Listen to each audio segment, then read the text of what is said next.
นี่เราจะไปเดทกันนะเราจะไปออกเดทกันนะ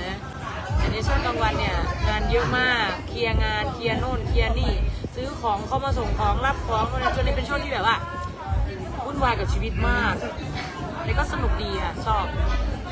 บอะไรที่ท้าทายชอบอะไรที่รู้สึกว่าชีวิตมีอะไรให้ทำตลอดเวลามันเป็นคว